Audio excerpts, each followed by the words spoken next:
നിങ്ങളുടെ favourite shows ഇനി ഒരിക്കലും മിസ്സാവില്ല. ഇപ്പോൾ C5 കാണും നിങ്ങളുടെ ഫേവറേറ്റ് ഷോ തികച്ചും സൗജന്യമായി. ഞാൻ കരുതി അച്ഛനാവാൻ പോവാന്നറിയുമ്പോ അരുൺ സന്തോഷത്തോടെ എന്നെ കെട്ടിപ്പിടിക്കുമെന്ന്. ഐശ്വര്യ, നീ പ്രഗ്നന്റ് ആണെന്ന് ആരാ പറഞ്ഞേ? അരുൺ കുറച്ചു ദിവസമായിട്ട് വല്ലാത്ത മനംപുരട്ടല്, ഛർദി. അമ്മയും അമൃതേർത്തിയും അപ്പോഴേ സംശയം പറഞ്ഞതാ. ഞാനത് കാര്യമാക്കിയില്ല. അതാ അരുണോട് പറയാതിരുന്നത്.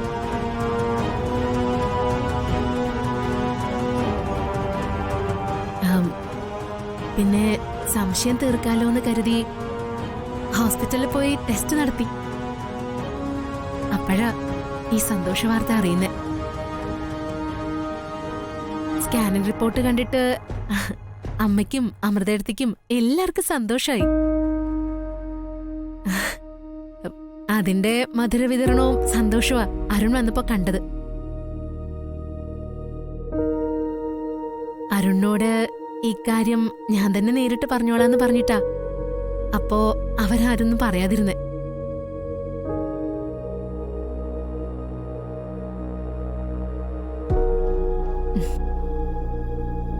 നമ്മുടെ രണ്ടാളുടെയും ജീവിതത്തില് ഏറ്റവും സന്തോഷമുള്ള കാര്യമല്ലേ ഇത്? അപ്പൊ ഇത് എനിക്ക് തന്നെ അച്ഛനാവാൻ പോകുന്ന ആളോട് നേരിട്ട് പറയണമെന്ന് കരുതി. ഇത് കേട്ടപ്പോ അരുണ് സന്തോഷായില്ലേ? അതെ. അരുണിന്റെ കുഞ്ഞ എന്റെ വയറ്റിൽ കിടക്കുന്നേ. അതറിഞ്ഞിട്ട് അരുൺ സ്നേഹത്തോടെ ഒന്നും പറഞ്ഞില്ല. ചേർത്ത് പിടിച്ച് ഒരു മുത്തം ഞാൻ പ്രതീക്ഷിച്ചു.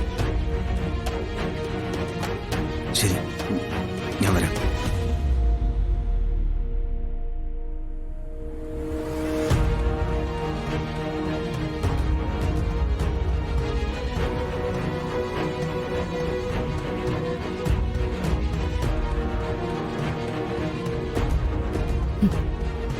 അങ്ങനെ വെറുതെ വിടില്ലാരും.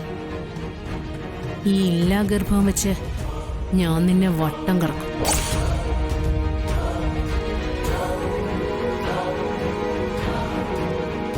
അരുൺ ഒരച്ഛനാവാൻ പോവാ. ഒരു പുതിയ ആള് നമ്മുടെ ജീവിതത്തിൽ എത്താൻ പോവാരും. നമ്മുടെ പൊന്നോമന കുഞ്ഞ്.